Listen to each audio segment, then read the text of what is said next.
Well, in just 1 month, the Gimli International Film Festival will take place in the Interlake, and this year marks the 23rd edition of the festival. Organizers say they've got a lineup this year, and that hasn't been seen since before the pandemic. They've got a pre-pandemic lineup. Alan Wong is the executive director of the Gimli International Film Festival and joins me now. Good afternoon, Alan. Hi, Marjorie. Thanks for having me again. Thank you for joining us. So now when you say that this year resembles a pre-pandemic festival, what does that look like? Well, it just means that this schedule is much more packed than it was last year. I mean, last year was our first festival coming back out of the pandemic. We had moved virtually to virtual festivals throughout the pandemic, through the lockdowns, and just because people weren't comfortable with gathering yet, and we couldn't gather for a couple of years there. And so last year was a bit of a smaller festival because we were kind of dipping our toes back in the water, trying to test the waters and see how things are going, because the pandemic was still happening. But it definitely feels like social anxiety is way down this year. Kind of feels nice. Feels like we're almost back to normal, And so we've blown open the schedule in terms of programming this year. We've got way more films. We have 5 full days of programming in multiple venues. And it's just going to be, we're anticipating it's going to be a really fantastic festival. And we just hope that people will come out and enjoy it. Yeah. So what are some of the films that people can expect to see this year? What are some of the highlights of the festival? Well, the highlights for the festival are different for different people, right? Because we have the beach films, which, a lot of people take in because of the free community screenings. They love to just come and sit on the beach and watch those movies. And those movies will be fantastic this year, of course. We're starting the week off strong with Champions, the Woody Harrelson movie that was actually filmed in Manitoba about a disgraced basketball coach being forced to coach a team of people with intellectual disabilities. And so that would be a fantastic way to start the week off. It's very inspiring. It's funny. We've got a wonderful group of partner organizations that are bringing lots of their members out, people from those intellectual disabilities communities. We're going to be trying to get some of the crew and the actors to come out as well to kind of enhance that screening. So that would be great. And then the rest of the week is equally fantastic. The Family Night's going to be a wonderful animated movie called Song of the Sea, award-winning, fantastic film from an Irish animation studio. Friday night will be The Greatest Showman, super popular musical. Saturday night, our blockbuster night, will be the original Top Gun, capitalizing on the popularity of the sequel that came out last year. And we've never shown Top Gun on the beach, and so this will be a first for a lot of people because it's a highly requested film to show on the beach. And then we're closing out the festival on Sunday, the July 30th, with another film by a local filmmaker, an alumni of the festival, Madison Thomas, who directed the Buffy St. Marie documentary that came out last year. Buffy St. Marie Carried On. And so it'll be, we think that'll be a great movie to show on the beach as well, just because it's musical. There's lots of history there. There also is some local crew and connections for that film that we're going to be inviting out to talk beforehand, and so that'll be really exciting. And there's always a good mix here. There's something for everybody. You talked about some mainstream films, but there's also documentaries and a lot of smaller feature films, right, that are going to be part of the festival this year.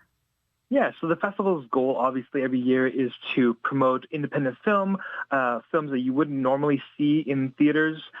These are films that are, either done made by the filmmaker themselves or their own production companies and don't have a lot of big studio backing, but they're fantastic, and they're and internationally as well. We have wonderful films from all around the world. Ukraine, obviously we want to showcase some Ukrainian stories this year as the war continues. We have Icelandic films as per usual. We always have a selection of Icelandic and circumpolar films, but also just from around the world. They're fantastic films, short films as well from emerging filmmakers, and those can be really interesting because short filmmakers have to be so kind of creative with how they how they create their films, because the landscape is very competitive, and we definitely saw that this year with the amount of submissions that we got. We got over 1,200 submissions, Marjorie, which is the most we've ever had from around the world. And so just the process of going through them and selecting the films that we are showing is a monumental task. And so, but we also saw just the amazing amount of films that are coming in, the amazing creativity that people are experiencing now. I mean, I think the pandemic really helped that, because a lot of people probably didn't have that much to do except for, stay at home and be creative, Mm-hmm. So we're seeing the results of that now, just the amount of creativity that the pandemic fostered these past 2 years.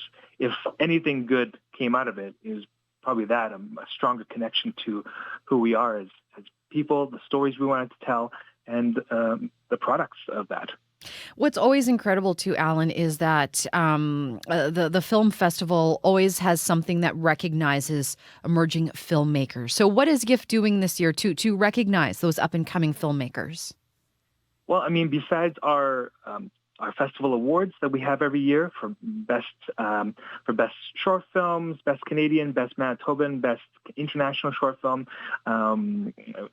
best emerging filmmaker award, rising star award by various sponsors sponsor these awards. We also have our RBC $10,000 pitch competition returning this year. It's the 12th year for this competition, and it's been an amazing opportunity. Probably one of the best opportunities in the province to support emerging filmmakers to create their short film and see their visions through. Because not only does it come with the prize that you can get from winning the pitch competition, but it also comes with mentorship. It comes with equipment rental credit through William F. White and through the Winnipeg Film Group. It comes with so much support. So it really does help that filmmaker see that project through. Mm-hmm. A big part of this, obviously, is the backdrop. Watching movies on the beach in Gimli. It's such a beautiful setting for a film festival. Why do you think Gimli is an ideal place to hold an international film festival like this?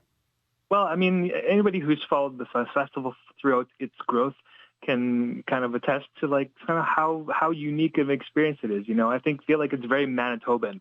In the summer times, we love going camping, going to the lake, going, to cottages. So many people have family cottages in the area, and so having our film festival, the biggest film festival in Manitoba, be representative of Manitoba and the industry here, be set in a community like Gimli.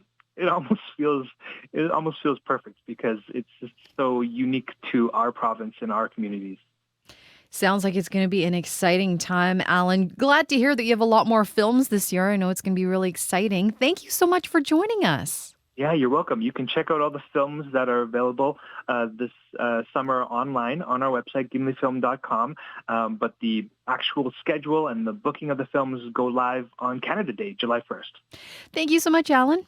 Thank you. Take Bye-bye. care. Bye. Alan Wong is the executive director of the Gimli International Film Festival. It runs in Gimli from July 26th to the 30th.